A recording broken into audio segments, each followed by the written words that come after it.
A human girl helped a lost old man. Unaware he was the Vampire King's father. "Step away from him." The voice was not a shout, yet it vibrated through the damp alleyway with the force of a physical blow. Abigail froze, her fingers still curled protectively around the frail, shivering shoulders of the old man she had found wandering in the freezing rain. She looked up. The man emerging from the swirling fog moved with terrifying, fluid grace. He wore a bespoke midnight suit, his eyes burning like crushed obsidian under the flickering street lamp. "I said," Edward repeated, the air temperature plummeting as he closed the distance, "take your hands off my father." Abigail swallowed hard, her heart hammering against her ribs. She had no idea the fragile old man leaning against her was the anchor to a monster. She only knew he was cold. The neon sign of Carmine's diner buzzed with a dying, erratic hum, casting a sickly pink glow across the wet pavement. It was 2:45 a.m. on a Tuesday. The city of Ashbourne was asleep, save for the desperate, the dangerous, and the exhausted. Abigail fell firmly into the latter category. She stood behind the linoleum counter, violently scrubbing a coffee stain that had set in 3 hours ago. Her apron was stained with cherry syrup and grease, her auburn hair falling in frizzy, defiant strands from a messy bun. Her feet ached with a deep, bone-deep throb that only a 12-hour shift could produce. Outside, the November rain had turned into a cruel, sideways sleet. Abigail tossed the rag into the sink and leaned against the counter, exhaling a breath that shuddered with fatigue. She reached up to massage her temples, glancing at the large, grease-filmed window fronting the street. That was when she saw him. At first, she thought it was just a trick of the shadows, but as a passing cab's headlights swept across the slick asphalt, the silhouette materialized into a person. He was standing on the curb, completely exposed to the freezing sleet. He wore no coat, only a thin, archaic-looking linen shirt with ruffled cuffs and dark trousers that clung to his frail legs in the wet. Abigail frowned, stepping closer to the glass. The man wasn't crossing the street. He wasn't hailing a cab. He was just standing there, his head tilted back, staring up at the starless, smog-choked sky, as if listening to a song no one else could hear. He looked impossibly old, his hair a shock of pure, untamed white, plastered to his skull by the rain. "Hey!" a voice barked. Abigail jumped. Carmine, a man whose resting expression was a scowl, emerged from the kitchen, wiping his thick hands on a towel. "I said I'm locking up, Abby. You gonna stand there dreaming, or are you gonna punch out?" "There's an old man outside," Abigail said, her voice quiet. "He doesn't have a coat." Carmine didn't even look out of the window. "Not our problem. City's full of strays. You go out there, you're going to get stabbed for the $7 in your tip jar. Clock out." Abigail watched Carmine retreat into the back office, the heavy door clicking shut. She looked back at the window. The old man hadn't moved an inch. The sleet was accumulating on his shoulders. He looked so devastatingly fragile, like a porcelain figure left out in a hurricane. She thought of her own grandfather, the way his mind had slowly unspooled in his final years, leaving him wandering the halls of their small apartment, searching for doors that didn't exist. She remembered the panic of finding him gone one winter morning. "Damn it!" Abigail whispered. She grabbed her heavy wool coat from the break-room hook, bypassed the time clock, and pushed through the front door. The cold hit her like a physical strike, stealing the breath from her lungs. "Excuse me," she called out, pulling her collar up against the biting wind. The old man didn't react. Abigail stepped off the curb, the icy slush soaking instantly through her worn sneakers. She approached him slowly, keeping her hands visible. "Sir, are you lost? It's freezing out here." As she stepped into his periphery, the old man slowly lowered his head. When he turned to look at her, Abigail felt a sudden, inexplicable jolt of adrenaline spike in her chest. His eyes were not clouded with dementia, as she had expected. They were sharp, a pale, luminous silver that seemed to catch the ambient streetlights and reflect them back. His skin was so pale it was almost translucent, marred only by the purpled veins at his temples. "The stars," the old man murmured. His voice was raspy, dry as autumn leaves, carrying an accent she couldn't place. "They have hidden the stars behind the smoke. How is one to navigate the hunt?" The hunt, right?" Abigail said, forcing a gentle, pacifying smile. She took another step closer. "It's a bad night for a hunt, sir. Let's get you inside. Come on." She reached out and gently laid a hand on his forearm. Abigail gasped and nearly yanked her hand back. Even through the soaked fabric of his shirt, the man's skin was entirely devoid of warmth. It was like touching a marble statue left out in the snow. "You're freezing," she said, her concern overriding her instinctual unease. She quickly shrugged off her oversized wool coat and draped it over his shivering shoulders. The coat dwarfed him. "Come inside. Let's get you a hot tea, and we can call someone. Do you know your address?" The old man looked down at the heavy coat, then back up at her face.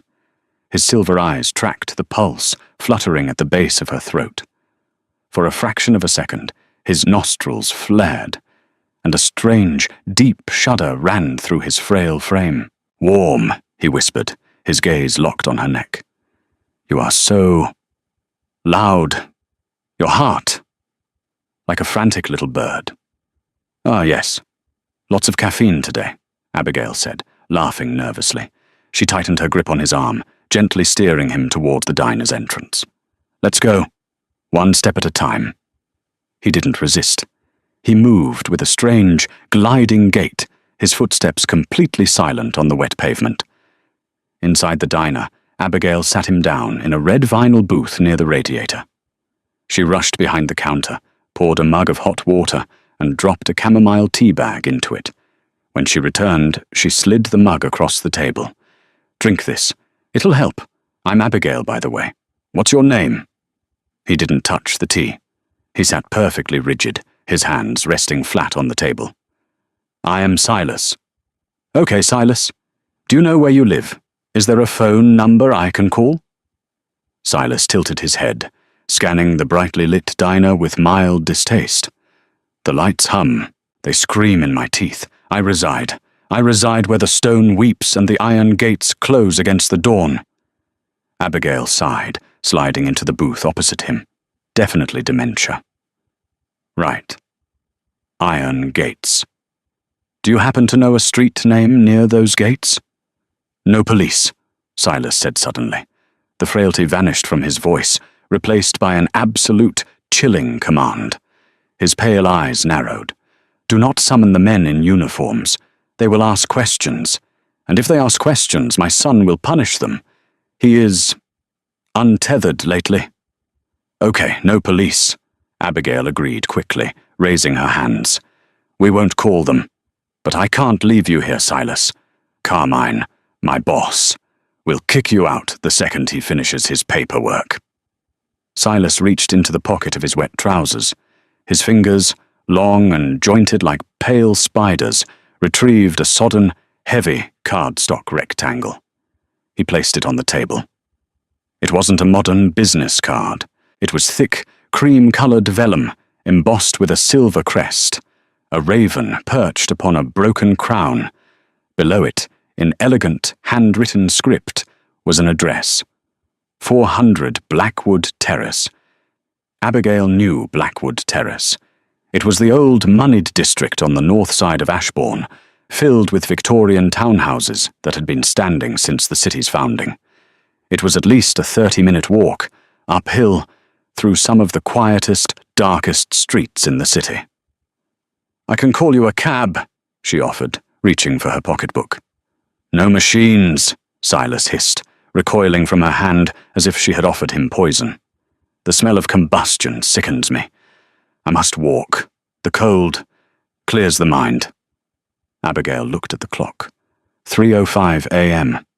She looked back at Silas, who was staring at her with those unnerving, luminous eyes. If she let him walk out into the sleet alone, he would freeze to death before he made it 4 blocks. She knew it. "All right," Abigail breathed out, a cloud of exhaustion escaping her lips. "I'll walk you, but you're keeping the coat." The city of Ashbourne felt like a graveyard at this hour. The sleet had tapered off into a dense, clinging fog that rolled in from the river, muffling the sounds of their footsteps. Abigail walked close to Silas, her arms wrapped tightly around her own shivering torso, regretting giving up her coat, but knowing it was the right thing to do. Silas walked beside her, his pace steady, but unhurried. The oversized wool coat flapped around his ankles. He didn't seem bothered by the cold anymore. In fact, he seemed to draw strength from the shadows. "You should not be out here, little bird," Silas murmured. His voice cut through the fog with surprising clarity. "The night is full of teeth." "I'm fine," Abigail lied, her teeth chattering slightly. "I walk home from work all the time." "Prey always assumes the meadow is safe until the jaws snap shut," he replied calmly. He paused at an intersection, turning his head sharply down an alleyway. Abigail stopped beside him. "What is it?" "Blood," Silas said softly. "Old blood. A rat, perhaps, or a dog." Abigail took a step back, her unease flaring into genuine anxiety. "Silas, maybe we should just keep moving." As they crossed onto Elm Street, transitioning from the commercial district into the older residential areas, Abigail began to notice the silence. It wasn't just the absence of traffic, it was a heavy, oppressive quiet. No distant sirens, no dogs barking. Even the wind seemed to hold its breath. "My son is angry," Silas stated, breaking the quiet. He wasn't looking at her. He was gazing up at the dark windows of the townhouses they passed. "You mentioned him before," Abigail said, trying to keep him talking, hoping it would keep him tethered to reality. "Does he live with you on Blackwood Terrace?" "He lives everywhere," Silas answered cryptically. "He is the master of this domain, but he forgets his own strength. He builds cages of gold and velvet, thinking they will hold me. But I remember the open steps. I remember when we hunted under a true moon, not these sickly yellow bulbs." "He sounds protective," Abigail offered, unsure how to navigate the delusions. "He is terrified," Silas corrected, turning to look at her. The silver in his eyes flared. "He fears that I will wither. He fears that time, which has forgotten us, will suddenly remember. He took away my ravens. He locked the high tower. So I walked out the front door when the guard was distracted." A quiet chuckle escaped his lips, a sound like dry paper rubbing together. Suddenly, Silas stopped dead in his tracks. His spine snapped perfectly straight, his posture transforming in a fraction of a second from a frail old man to a statuesque pillar of tension. Abigail almost bumped into him. "Silas?" "Hush," he commanded. Abigail listened. At first there was nothing. Then she heard it, a low, rhythmic, thrumming sound like a massive heartbeat, vibrating through the wet cobblestones beneath their feet. It was the sound of a very heavy, very expensive engine. Down the street, cutting through the fog, a pair of brilliant white headlights appeared.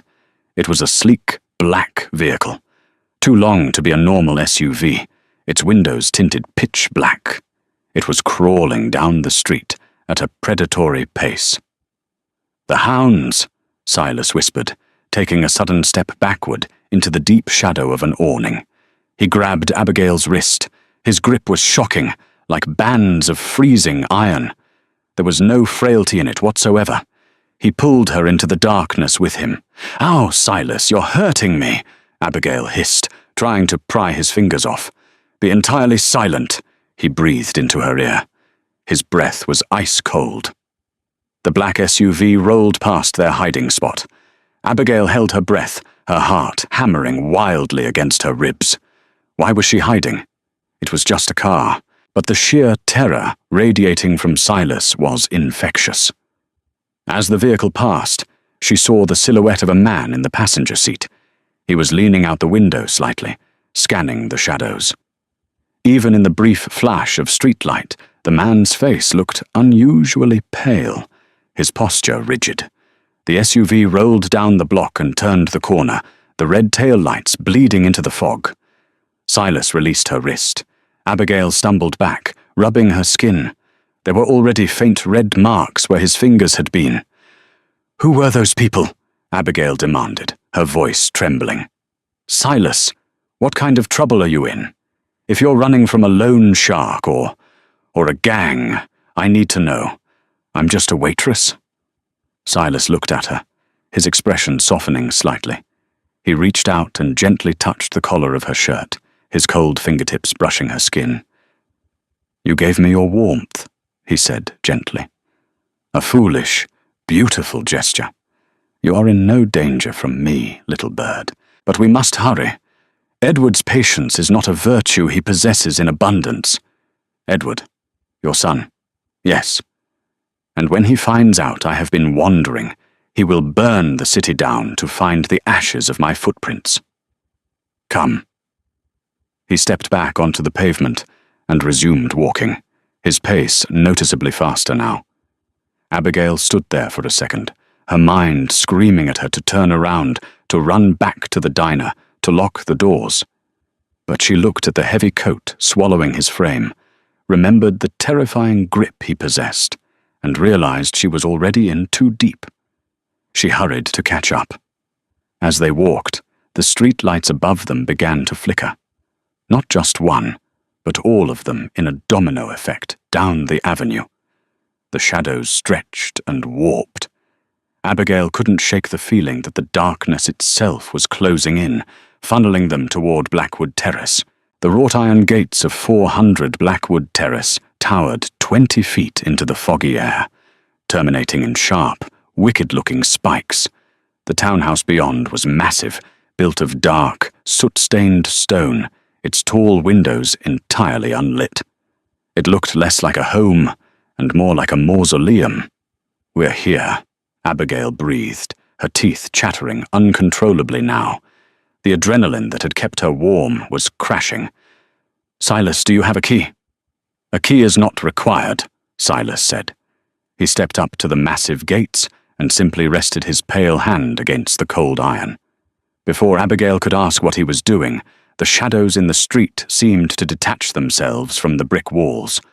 Abigail gasped, stumbling backward. 4 figures materialized from the fog, forming a semicircle around them. They moved with absolute, terrifying silence. They were tall, dressed in dark, tailored clothing, their faces obscured by the mist and the low brim of their coats. But what terrified Abigail most was their stillness. They didn't shift their weight. They didn't breathe visibly in the cold air. They stood like statues carved from the night itself. "Silas," Abigail whimpered, grabbing the back of his coat. She stepped in front of him, her protective instinct overriding her sheer terror. She raised her chin, facing the silent figures. "Who are you?" "Back off. I have pepper spray." It was a lie. She had a half-empty tube of cherry lip balm and $2 in her pocket. The figure closest to them tilted its head. A low, mocking sound that might have been a laugh emanated from the darkness. The figure took a step forward. "Do not touch her," Silas commanded. His voice wasn't loud, but it carried an undeniable crushing weight. The figure instantly halted, dropping into a deep, rigid bow. The other 3 followed suit, bending at the waist in perfect synchronization. Abigail stared, entirely bewildered. Why were these thugs bowing to a dementia patient? Before she could process it, the temperature in the street plummeted. The puddles at Abigail's feet instantly crystallized into ice. The fog parted, curling away as if repelled by a sudden, unseen force. From the center of the street, a man approached. He didn't walk, he glided. He was exceptionally tall, broad-shouldered, and impeccably dressed in a bespoke midnight blue suit that seemed to absorb the ambient light. His face was a masterpiece of harsh angles and flawless, porcelain-pale skin, but it was his eyes that stopped Abigail's breath. They were a vivid, unnatural crimson, glowing softly in the dark. He stopped 5 paces away. The oppressive aura rolling off him was suffocating. Abigail felt a primal, biological instinct screaming at her to run, to hide, to avert her gaze. This was an apex predator. "Step away from him," the man said. His voice was a velvet threat, vibrating through the damp air. Abigail froze, her fingers gripping Silas's coat. She couldn't speak. Her throat was locked. "I said," the man repeated, his crimson eyes locking onto Abigail with lethal intensity, "take your hands off my father." Edward. This was Edward. Abigail's mind short-circuited. He was cold, she managed to stammer out, her voice barely a squeak. "I was just bringing him home." Edward's eyes narrowed. He took a slow, deliberate step forward. The air pressure dropped so drastically, Abigail felt her ears pop. "You think you can take him hostage? You think you can leverage his mind against me, human? I will tear you apart so slowly you will beg for the sun." "Edward, stop." Silas stepped out from behind Abigail. He placed a hand gently on her shoulder, pushing her slightly back. Edward halted instantly. The terrifying, murderous aura surrounding him fractured, replaced by a flash of desperate relief, quickly masked by cold anger. "Father, you have been gone for 5 hours. Do you know what I have done to the city looking for you?" "I was walking," Silas said calmly. "I was looking for the stars. This girl, Abigail, she found me freezing." Silas looked down at the heavy wool coat draped over him, then looked back at his son. "She gave me her coat, Edward. She offered me tea. She shielded me from your hounds just now." Edward's crimson eyes shifted from his father to Abigail. The murderous intent vanished, replaced by profound confusion. He looked at her shivering frame, her grease-stained apron, her cheap, soaked sneakers. He looked at the oversized coat drowning his father. "She didn't know?" Edward asked, his voice dropping to a dangerous whisper. "She knows nothing of our kind," Silas replied. "She saw a weak, old man and offered him warmth at the expense of her own. A rare thing in these modern times." Edward stared at Abigail. For the first time, he really looked at her. He saw the erratic, terrified thumping of her pulse against the thin skin of her neck. He smelled the stale coffee, the fear, and beneath it all, the clean, bright scent of her humanity. "You," Edward started, his velvet voice faltering for a fraction of a second. He cleared his throat, regaining his icy composure. "You brought him back." "Yes," Abigail whispered, trembling so hard her teeth clicked. She just wanted to go home. She wanted to be far away from these beautiful, terrifying people. Can I go now?" Edward didn't answer immediately. He looked at his father, who was watching him with a challenging, ancient intelligence. Then Edward looked back at Abigail. "The night is dangerous, Abigail," Edward said, speaking her name for the first time. It sounded strange on his lips, too formal, too heavy. "And you are freezing. You will come inside." "No," Abigail said quickly, taking a step back. "No, thank you. My shift is over. I need to go home." Edward's eyes flared slightly. It was clear he was not a man who was ever told no. That was not a request. He gestured slightly with his hand. The 4 silent guards instantly moved, blocking the street, cutting off her exit. Abigail's heart stopped. She was trapped. She looked at Silas, silently pleading for help. But the old man just smiled, a gentle, slightly sad smile. "Do not fear him, little bird," Silas said softly. "He has forgotten his manners, but he repays his debts. And he owes you a very large debt tonight." Edward turned his back to them, facing the iron gates. They swung open silently, without him ever touching them. "Bring her," Edward commanded the darkness, before vanishing into the shadows of the courtyard. The heavy oak doors of the townhouse sealed shut behind Abigail with a resounding, final thud. The sound echoed through the cavernous foyer, snapping the last thread of her composure. She spun around, instinctively reaching for the brass handle, but the silent guard standing before the door didn't even flinch. He just looked down at her with dead, opaque eyes. She turned back to face the interior. The opulence was suffocating. The floors were a polished black marble that reflected the dim, flickering light of a massive crystal chandelier above. The walls were panelled in dark, ancient mahogany, hung with tapestries that looked older than the city itself. There were no mirrors, not a single one. Silas was already being ushered up the grand, curving staircase by two pale, immaculately dressed women. He paused on the landing, looking down at Abigail. He raised a hand in a slow, tired wave before disappearing into the shadows of the second floor. "Follow me," a voice commanded. Edward stood at the entrance of what looked like a sprawling library. He had shed his midnight blue suit jacket, revealing a tailored black waistcoat and a crisp white shirt. Without the jacket, his broad shoulders and predatory leanness were even more pronounced. Abigail didn't move. Her wet sneakers squeaked slightly on the marble as she shifted her weight. "I told you, I want to go home. You can't just keep me here." "I can do entirely as I please, Abigail," Edward said, not raising his voice. The absolute certainty in his tone was far more terrifying than a shout. "But currently, what I please is to ensure you do not die of hypothermia on my foyer floor. Step into the study." Every instinct told her to run, but her logical brain, the part that navigated Ashbourne's dangerous streets at 3 a.m., knew the guards would snap her neck before she reached the gate. Trembling violently, she walked past him into the study. The room smelled of old paper, leather, and wood smoke. A massive stone fireplace dominated the far wall, a roaring fire casting a warm, orange glow across the Persian rugs and towering bookshelves. Edward walked past her and gestured to a high-backed velvet armchair near the hearth. "Sit." Abigail sank into the chair.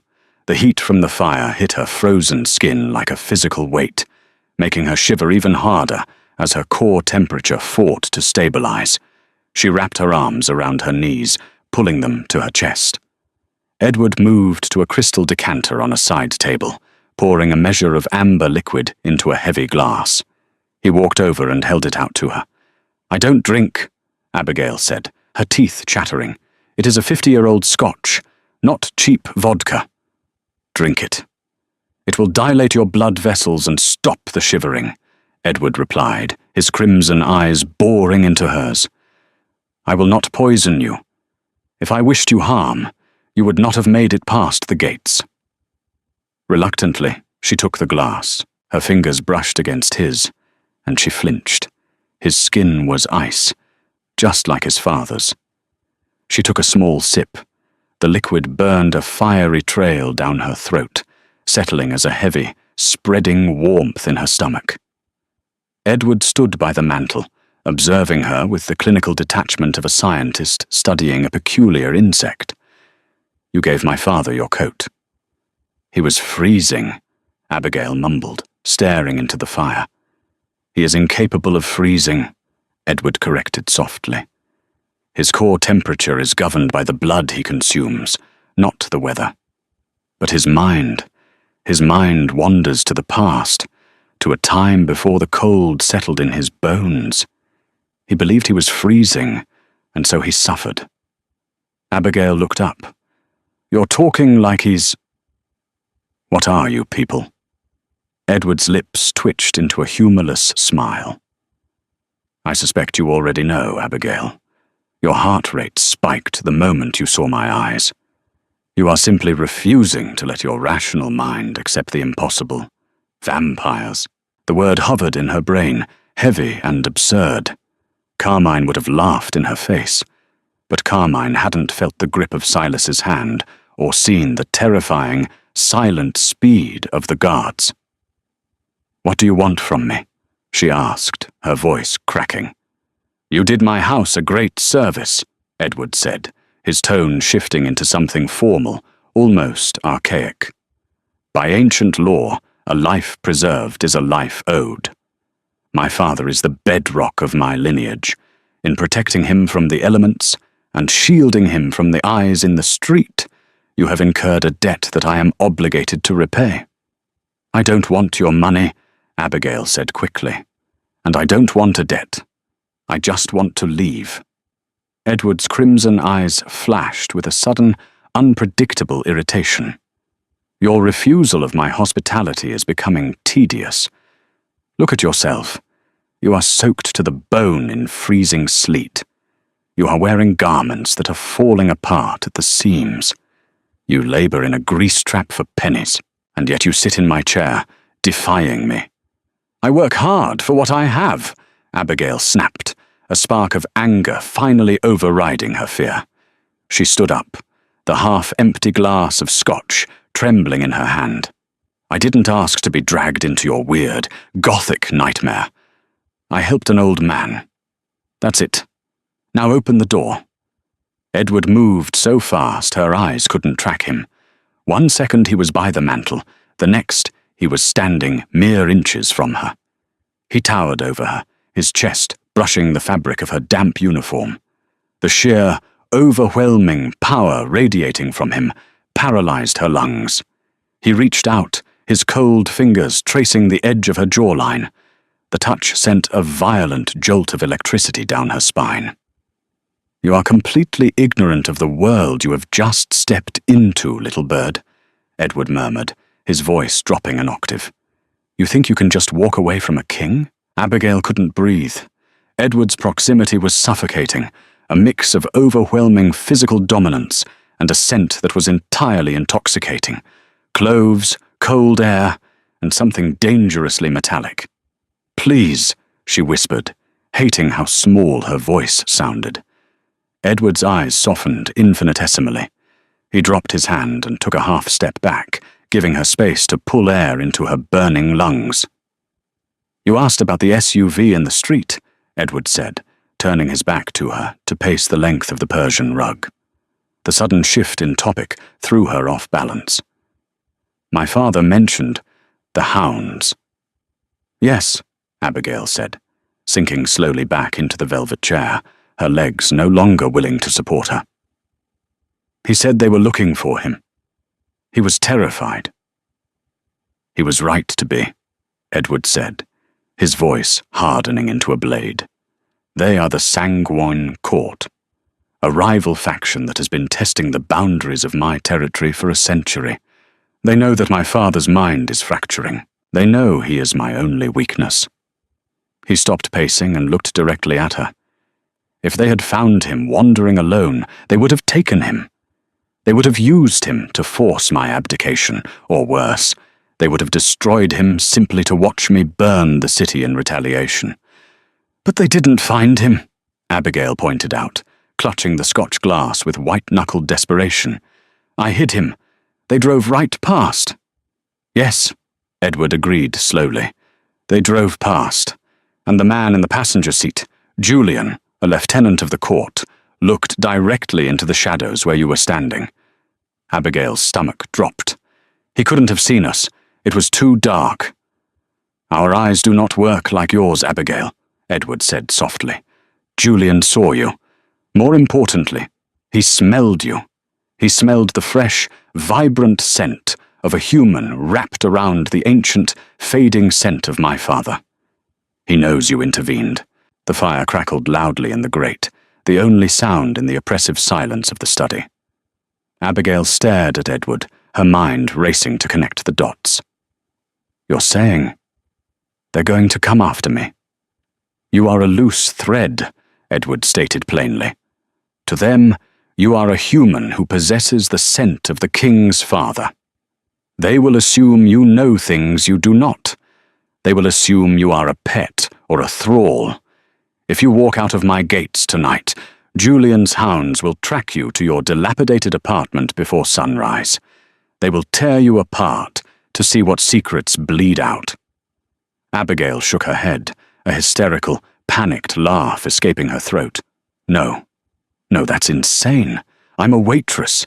I serve pancakes to drunk college kids. I don't know anything about courts or factions. The Sanguine Court does not care about your resume, Edward replied coldly. They only care about leverage. He walked back over to her, taking the half-empty glass of scotch from her trembling hand and setting it on the table. I told you I repay my debts, Edward said, his crimson eyes locking onto hers with terrifying sincerity. You saved my father's life tonight. In return, I am saving yours. You cannot leave this house. You're kidnapping me, Abigail breathed, the reality of her situation crashing down on her like a physical weight. You're keeping me prisoner. I am giving you sanctuary, Edward corrected, his jaw tightening. Do not confuse my protection with a cage. If I wanted you as a prisoner, you would be chained in the dark, not sitting by my fire. You will remain here until I have eradicated the threat from Julian and his court, until it is safe for you to return to your mundane existence. And how long will that take? She demanded, tears of frustration pricking her eyes. As long as it takes, Edward answered. He turned toward the double doors of the study. A room has been prepared for you on the 3rd floor. You will find dry clothing in the armoire. My staff will attend to your needs. Do not attempt to leave the grounds. The perimeter guards have standing orders to kill intruders, and they will not recognize you in the dark. He opened the doors, revealing the silent, oppressive hallway. Edward, Abigail called out. He paused, looking back over his shoulder. She hated the tremor in her voice. What happens if you can't stop them? A slow, terrifying smile spread across Edward's perfect face. It was the smile of an apex predator. I am the king of Ashbourne, Abigail. There is no if. With that, he walked out into the shadows, leaving her alone by the dying fire.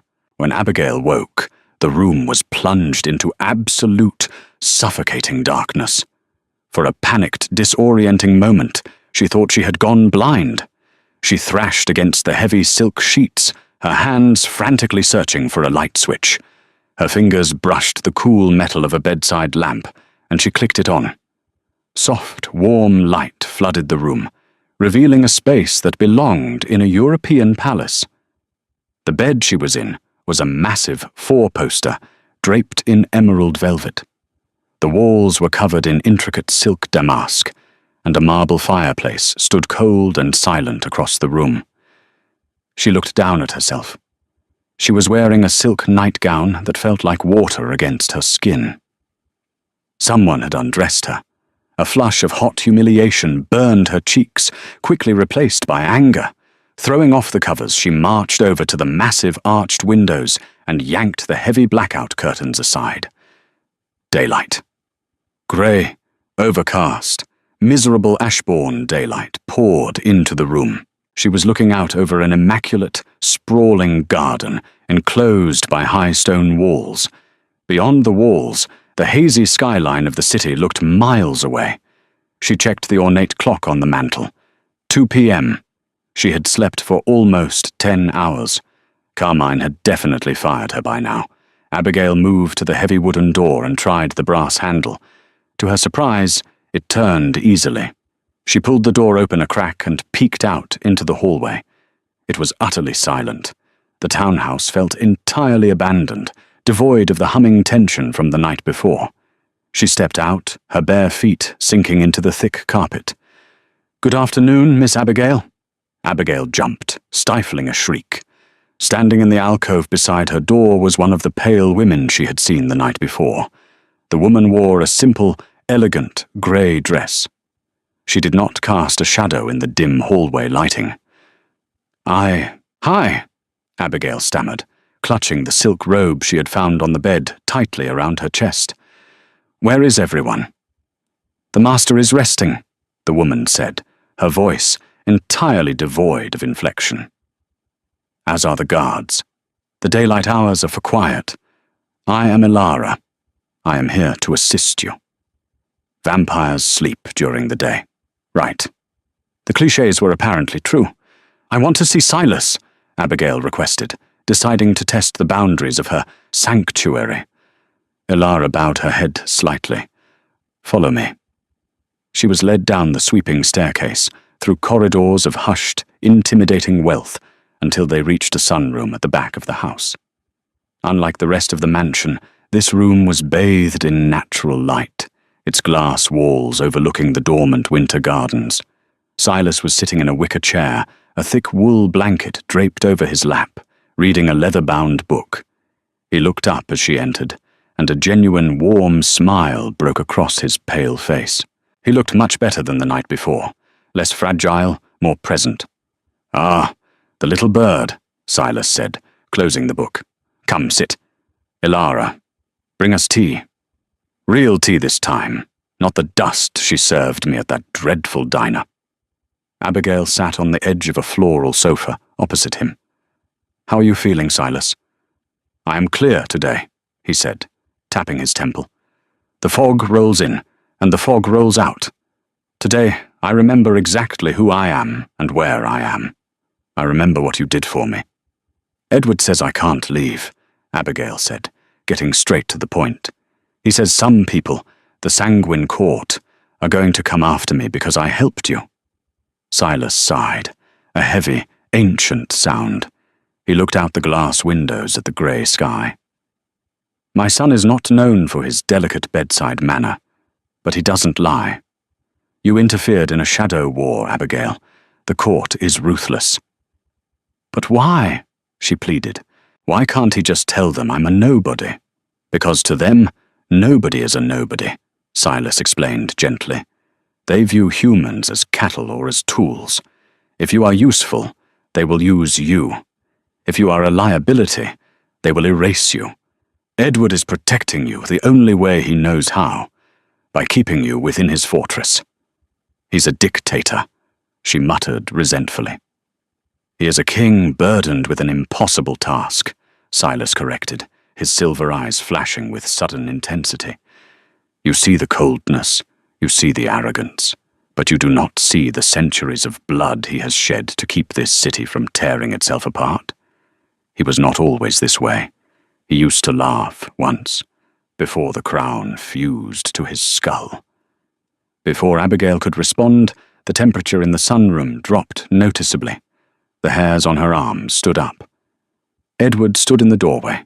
He was dressed casually, or what passed for casual for him, in dark slacks and a black cashmere sweater that hugged his broad chest. Even in the daylight, which seemed to dilute his terrifying aura slightly, he was the most magnetic, dangerous thing in the room. "Father," Edward said, his crimson eyes flicking to Abigail, "I see you have found our guest." "She is entirely too pale, Edward," Silas chastised his son. "You terrified the poor girl last night. Have you fed her?" "I am capable of feeding myself," Abigail snapped, defensive under Edward's intense gaze. Edward ignored her outburst, stepping into the room. He moved with that same fluid, impossible grace. He stopped beside the sofa, looking down at her. His gaze caught on her hand. Without asking, he reached out and took her wrist. His fingers were cool, but not the freezing ice they had been in the sleet. Abigail tried to pull back, but his grip was unyielding. He turned her hand over, exposing the palm. There, across the fleshy part of her thumb, was a small, jagged cut she had gotten from a broken coffee mug 2 days ago. It was healing, barely a scratch, but a tiny bead of dried blood rested on the surface. Edward stared at the cut, his jaw clenched tightly, the muscles jumping under his porcelain skin. Abigail watched, mesmerized and terrified, as his crimson eyes darkened, the pupils dilating until they swallowed the red entirely. He slowly lowered his head toward her hand. "Edward," Silas said. The word was spoken softly, but it carried the weight of a physical barrier. Edward froze. He closed his eyes, taking a deep, ragged breath through his nose. When he opened them again, the red was back, and the predatory hunger was locked away behind a wall of absolute, terrifying self-control. He released her hand gently. "Ilara has prepared a meal for you in the dining room," Edward said, his voice a hoarse, strained whisper. "Eat. You will need your strength." The Sanguine Court has already made their first move. The dining room was a cavernous space, dominated by a table long enough to seat 30, constructed of dark, heavy oak. At the far end, Abigail sat alone with a plate of roasted chicken and vegetables that she was currently pushing around with a silver fork. Despite her gnawing hunger, her stomach was tied into tight, anxious knots. The Sanguine Court has already made their first move. Edward's words echoed in her skull. What did that mean? Had they found her apartment? Had they broken in looking for her? She realized with a sharp pang that she didn't even have her phone. It was in the pocket of her wool coat, which was currently God knows where in this labyrinth of a house. The heavy double doors swung open. Edward walked in. He had shed his sweater and was back in his stark white dress shirt, the sleeves rolled up to his forearms, revealing pale skin corded with lean muscle. He carried an iPad, a jarringly modern piece of technology against the archaic backdrop of the mansion. He tossed the tablet onto the table, letting it slide smoothly across the polished wood until it stopped right beside her plate.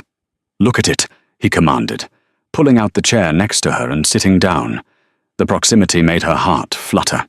A confusing mix of terror and an undeniable, unwelcome attraction. Abigail put down her fork and tapped the screen. It was playing a local news clip. A female reporter stood in front of a blazing inferno, the flames licking hungrily at the night sky. Fire trucks surrounded the scene, their flashing red and blue lights reflecting off the wet pavement. The ticker at the bottom of the screen read, "3-alarm fire destroys historic Ashbourne diner." Abigail stared. The skeletal remains of the neon sign were still visible, hanging precariously from the blackened brick face. Carmine's diner. It was completely gutted. "No," she whispered, her hands flying up to cover her mouth. "Carmine. The cooks. Was anyone inside?"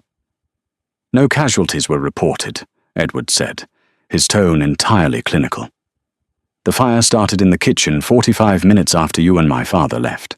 The staff had already clocked out and locked up, but the accelerant used was not standard gasoline. It burned hot enough to melt the steel beams in minutes. It was vampiric in origin."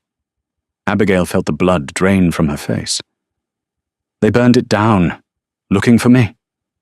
"They burned it down to send a message to me," Edward corrected, his jaw tight.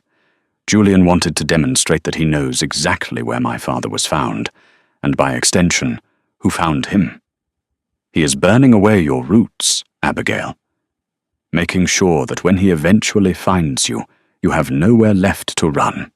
Tears, hot and fast, blurred her vision. The diner had been awful.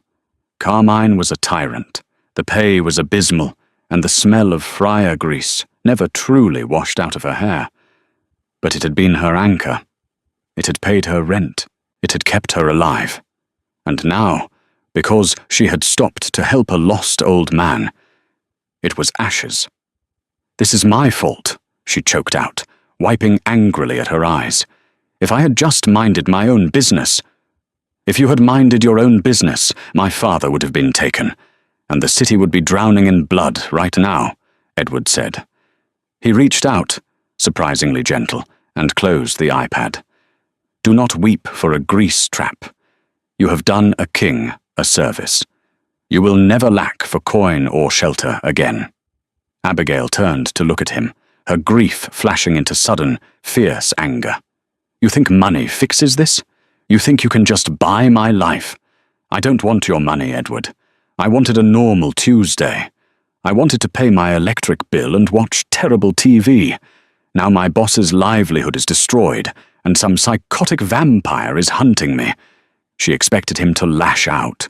She expected the terrifying apex predator to put her in her place. Instead, Edward just looked at her. For a long, silent moment, the ancient, cold mask he wore seemed to slip. He looked tired. "I cannot undo what has been done, Abigail," he said softly, the velvet of his voice losing its threatening edge. "The world of shadows is cruel, and you stumbled blindly into its center. I am not trying to buy your life. I am trying to preserve it." He leaned in closer, the scent of cloves and cold air wrapping around her. "Julian will not stop with the diner. He will probe the wards of this house tonight. He wants to see if I will offer you up in exchange for peace." Abigail swallowed hard, the fight draining out of her. "Will you?" Edward's crimson eyes locked onto hers. The intensity in them was enough to stop her breath.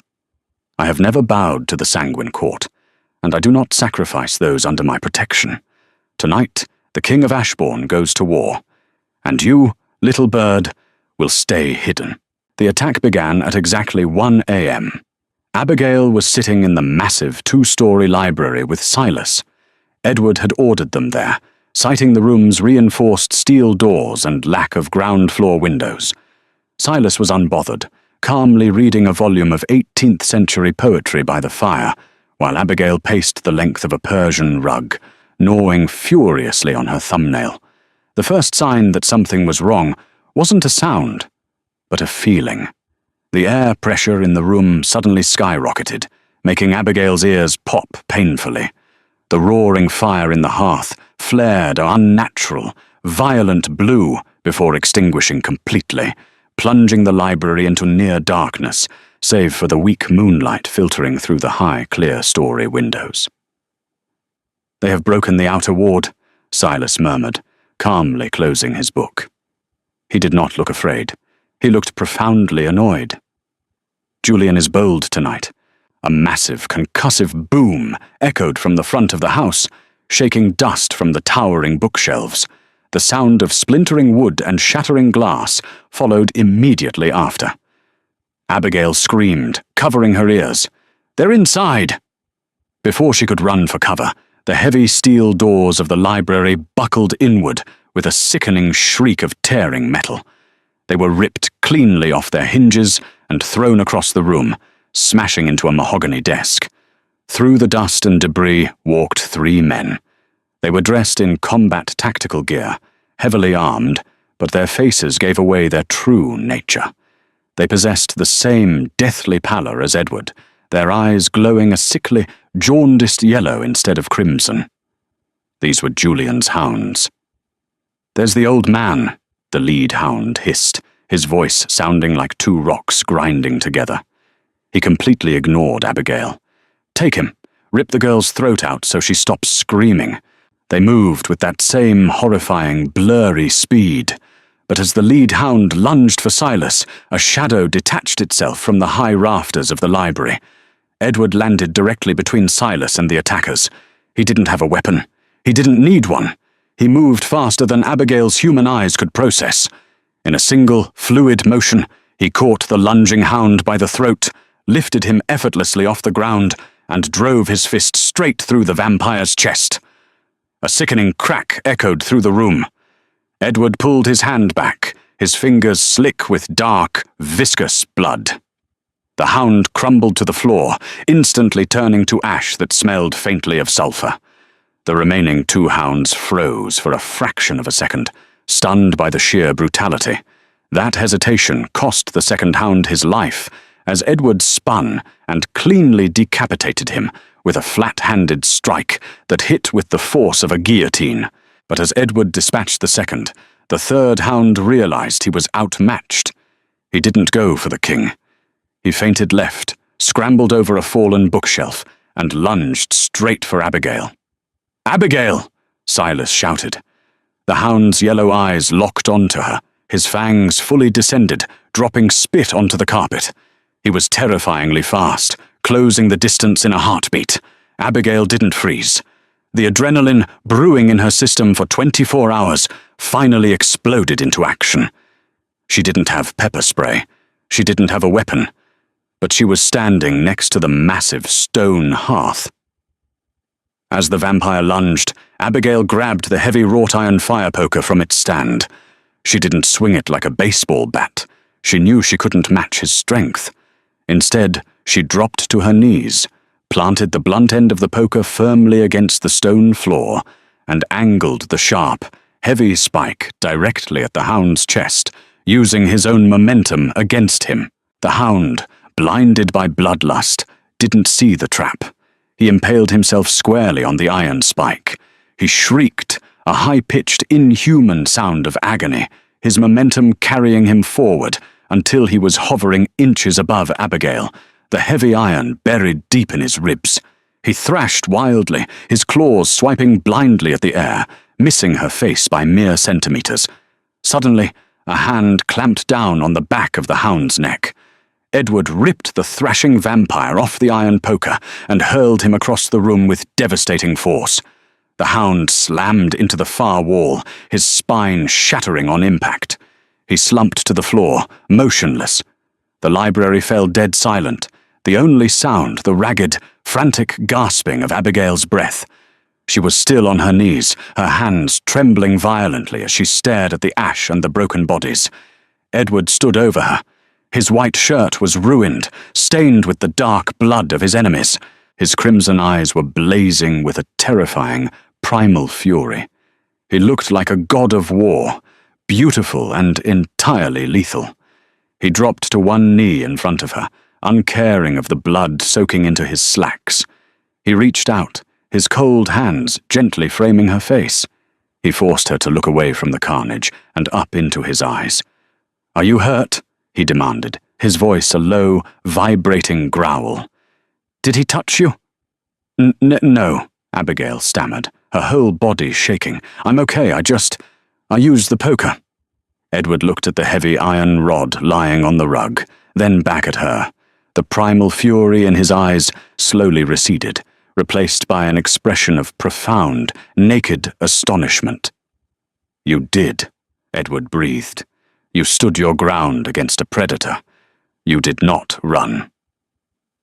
"I was protecting Silas," she whispered, looking past Edward to the old man, who was watching them with a quiet, knowing smile.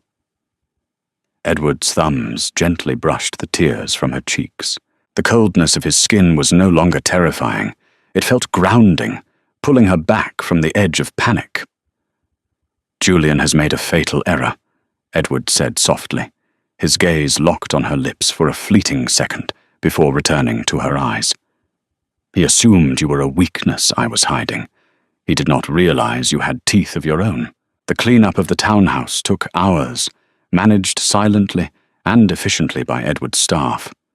By the time dawn broke, casting a pale, weak light through the shattered windows, the ash was swept away, and the bodies were gone. Abigail sat in the sunroom, wrapped in a thick wool blanket. She had showered, scrubbing the smell of smoke and fear from her skin, and dressed in a set of cashmere loungewear Elara had provided. She was exhausted, a bone-deep weariness that made her limbs feel like lead. But her mind was racing too fast for sleep. Julian, Edward had informed her an hour ago, was dead.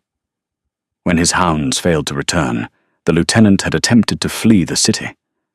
Edward had caught him before he reached the river. The Sanguine Court's leadership in Ashbourne was fractured, their threat neutralized. The door to the sunroom opened softly. Edward stepped inside. He had changed into a fresh black suit, looking as immaculate and untamed as the moment she first saw him in the alleyway. There was no trace of the violence from the night before, save for the heavy, quiet exhaustion lingering in his posture. He walked over and sat in the wicker chair opposite her, the same one his father had occupied yesterday. "It is done," Edward said simply. "The court is broken. They will not trouble my territory, or you, again for a very long time." Abigail pulled the blanket tighter around her shoulders. "So, I'm safe?" "You are safe," Edward confirmed. He leaned forward, resting his elbows on his knees, his hands clasped together. He didn't look at her. He looked at the floor between them. "Which means my debt is paid, and you are free to go." The words hung in the air, heavy and sudden. It was what she had been begging for since he dragged her through his gates. She could walk out the front door right now. She could go back to her cramped apartment, find a new diner to work at, and pretend the last 2 days had been a fever dream. I can arrange for a substantial sum to be transferred to an account of your choosing, Edward continued, his voice devoid of emotion, sounding more like a lawyer reading a will than the man who had held her face hours ago. It will be enough to ensure you never have to scrub a counter again. Furthermore, if you wish it, I can have Alara perform a minor compulsion. You will go to sleep, and when you wake, you will remember finding a lost old man, calling him a cab, and going home. Nothing more. The nightmare will be erased. Abigail stared at him. A mind wipe. He could just erase himself from her brain entirely. She thought about her life before Tuesday. It was safe, yes. It was predictable. It was incredibly lonely. She thought about Silas, the gentle old king who remembered the open steps. And she thought about Edward, the terrifying monster who had built a cage of velvet to protect his father, the man who had looked at her with such profound awe when she defended herself. You want to erase me? Abigail asked quietly. Edward's head snapped up, his crimson eyes locking onto hers. The carefully constructed mask of indifference shattered. I want to protect you.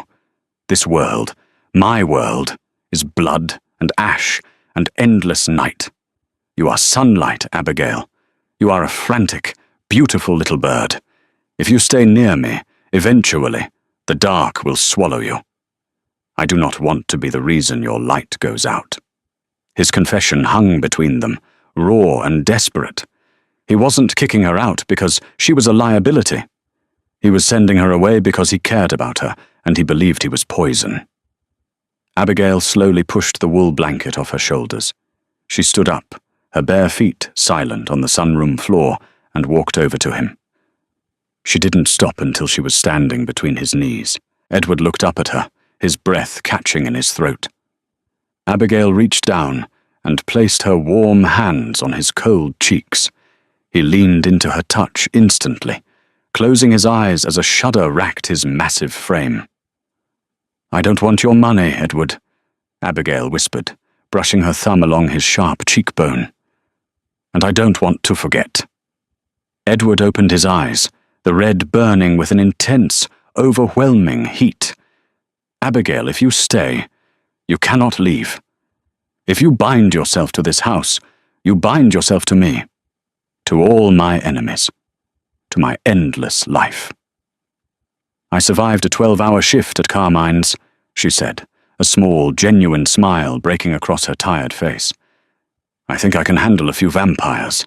Edward let out a sound that was half laugh, half sob. He reached up, wrapping his arms around her waist, and pulled her down into his lap. He buried his face in her neck, breathing in the scent of her living, racing pulse, no longer with hunger, but with absolute reverence. My brave little bird, he murmured against her skin, his cold lips pressing a gentle kiss to her collarbone.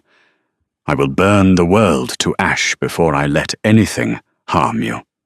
Abigail wrapped her arms around his broad shoulders, holding the Vampire King tight as the morning sun finally broke through the grey ashbourne clouds, painting the sunroom in gold. Sometimes the greatest warmth is found in the coldest of places. Abigail's choice to show compassion to a frail old man in the freezing rain didn't just save Silas, it thawed the frozen heart of a king. Their story reminds us that humanity isn't defined by the blood in our veins, but by the courage to protect those who cannot protect themselves, and the willingness to love even in the darkest shadows. If you loved this cinematic, slow-burn romance and want more unpredictable supernatural dramas, please like this story, share it with your fellow fiction lovers, and subscribe for more thrilling tales. Let us know in the comments what you think Edward and Abigail will face next.